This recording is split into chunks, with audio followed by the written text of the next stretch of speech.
اب بتائیے، ہاں میں یہ کہہ رہا تھا، عبداللہ بن زبیر ہیں، نبی اکرم کے شہزادے بھی ہیں، دونوں بچے لیکن عقل کے سچے۔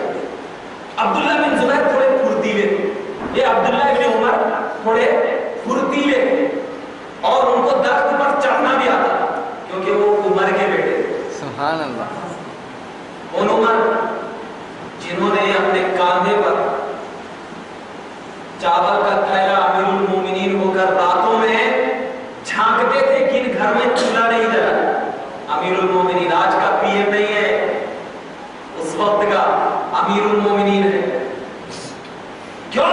اس لیے کہ معلوم ہوتا ہے کہ گدڑی میں ہی لال ہوا کرتا ہے، گدڑی میں ہی لال ہوا کرتا ہے۔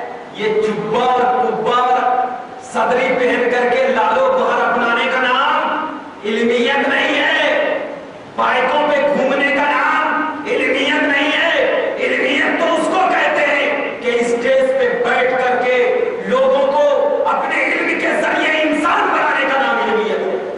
اسی لیے نبی نے کبھی مال و دولت کی چاہت نہیں کیا، اور جب نبی سے کسی نے سوال کیا یا رسول اللہ آپ تو مالک و مختار نظر آتے ہیں مگر پھر بھی آپ کے پیٹ پہ پتھر کیوں بنا ہوا ہے، تو نبی نے جواب دیا تھا، اے عائشہ میرے سامنے دیکھ رہی ہو تم پہاڑ کو، اگر میں چاہوں تو ایک ٹھوکر میں یہ پہاڑ سونا بن کر میرے پیچھے پیچھے چلتا چلا جائے، لیکن مجھے مال و دولت کی خواہش نہیں ہے، میں تو مدینے کی سرزمین پہ بیٹھ کر پوری دنیا میں اسلام پھیلانے کے لیے آیا ہوں۔ مجھے اللہ نے اسلام کی دعوت دینے کے لیے بھیجا ہے، مجھے اللہ نے شیروانی پہن کر کے گھومنے کے لیے نہیں بھیجا جو آج کل کا علماء کرتا تھا۔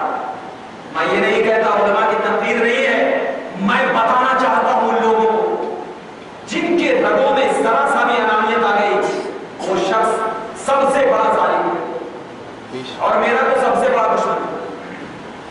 لہذا عبداللہ بن عمر ہے، درخت پر چڑھتے ہیں، چڑھ کر کے آرام سے بیٹھ کر کے کھجور کھانے لگتے ہیں۔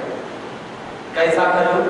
درخت میں کئی طریقے کے کھجور ہوتے ہیں، کچھ کچا کھجور ہوتا ہے، کوئی ایک دم پکا ہوتا ہے، کوئی ایک دم بالکل پک کے خراب ہو جاتا ہے۔ مگر حضرت عبداللہ بن عمر بچے تو ہیں لیکن عقل دیکھیے کتنی سچی ہے، کیونکہ عمر کی ادا ہے ان میں۔ سبحان اللہ۔ ادائے عمر تو ہوگا نا، باپ بیٹا باپ کی ادا تو لے گا نا، باپ چور تو بیٹا بھی چور، باپ بلی تو بیٹا بھی بلی۔ مثلا بسا اوقات ہوتا ہے، بولتے ہیں کہ چور کے پیٹ میں ولی پیدا ہو، یہ مثال ہے، کبھی کبھی ہوتا ہے، لیکن اکثر تو وہی خون رنگ لاتا ہے نا، خون رنگ لاتا ہے۔ جب خون رنگ لاتا ہے تو اسی خون نے آج رنگ دکھایا۔ کیسا رنگ دکھایا؟ بچے ہیں، ایک اچھا کھجور کھایا، دو کھایا، حضرت امام حسین نے کہا اے ابن عمر مجھے بھی اچھا کھجور دو۔ انہوں نے شرارت کے طور پر ایک خراب کھجور امام حسین کے سامنے پھینک دیا، نیچے گر گیا۔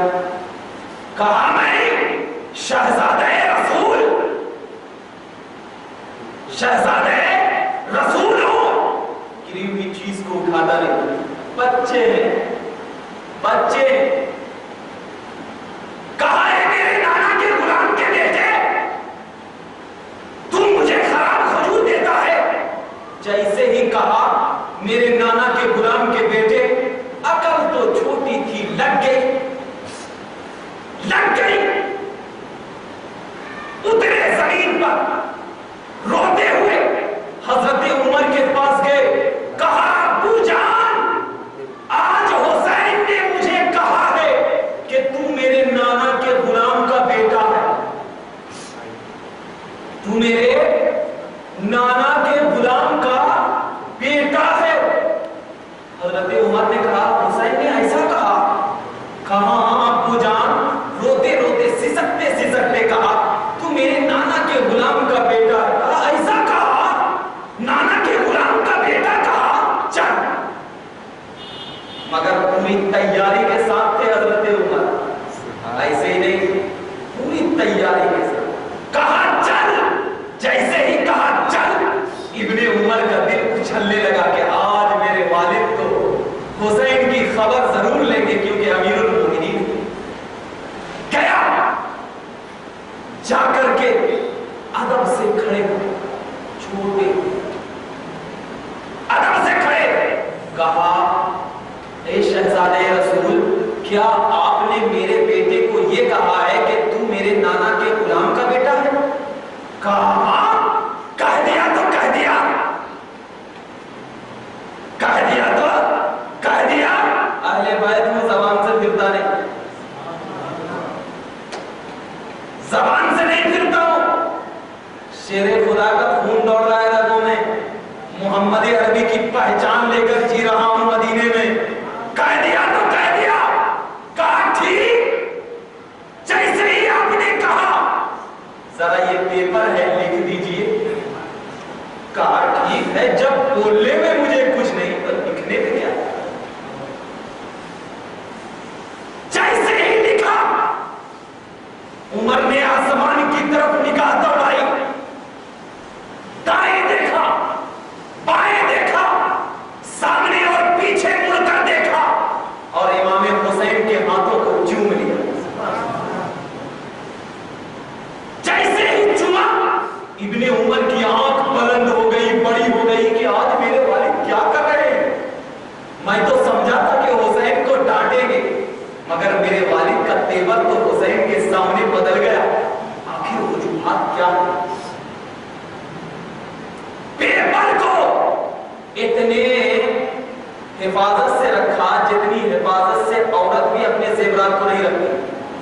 اب ذرا بتائیے، عورت اپنی زیورات کو کتنی حفاظت سے رکھتی ہے کہ کوئی چور چرانا نہیں، لیکن عمر نے اس پیپر کو اپنی جان سے بھی زیادہ پیار کر کے رکھا اور اعلان کر دیا، بیٹا جنت ہونے کی، جنتی ہونے کی سند مل گئی ہے، اب کیا غم ہے؟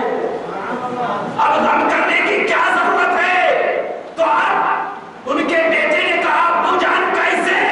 کہا حسین کی زبان نے مہر نبوت کا یہ مہر لگا دیا ہے کہ تو یہ عمر نانا کے غلام کا بیٹا ہے، اور جہنم کی آگ کبھی غلامان رسول کو چھو نہیں سکتی ہے۔ تو بیٹا اب سند مل گئی، تو اب جب سند مل گئی عمر کو، تو ہمیں پہچاننا بھی آسان ہو گیا،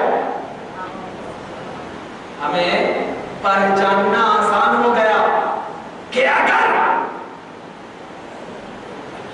جس کے سینے میں حسین کی الفت، چاہت، محبت، سپردگی، وجاہت، تقویت، علامت، دستگیریت اور تمام رجحانیت کا مرکز بنے گا، وہی عمر فاروقی کہلائے گا۔ اب فاروق اعظم نے عقیدہ دیا کہ فاروقیوں کو پہچاننا، اگر تمہیں دیکھنا ہو کہ کوئی فاروقی تمہیں مل جائے تو پہلے دیکھنا کہ اس فاروقی کے سینے میں حسین کی محبت ہے یا نہیں ہے، حسین کی چاہت ہے یا نہیں ہے، حسین سے محبت کرنے والا دل ہے یا نہیں ہے۔ اگر ہے تو سمجھ لینا یہ فاروقی ہے، اس کے پیچھے ہو جانا، جنتی ملنے کی سند مل دی جائے۔ تو اب کیا پتا چلا کہ فاروقیوں کو پہچاننا ہے تو دیکھنا حسین کی محبت ہے۔ جب اس حسین کی محبت اور اس حسین کی چاہت اور اس حسین کو اپنے سینوں میں بسا کر رکھنے کا نام دین اسلام کی ایک ستون کا مرکز ہوا۔ اب اسی حسین کو ایسے اور ایسے ایسے واقعات سے گزرنا پڑا جو واقعات کے اسلام کے دلوں پر ایک خنجر کی طرح چبھتا ہوا نظر آتا۔ آئیے ان واقعات کی طرف جانے سے پہلے تمام لوگوں کو میں یہ دیکھنا چاہتا ہوں کہ جاگے ہیں یا سوئے ہیں درود پاک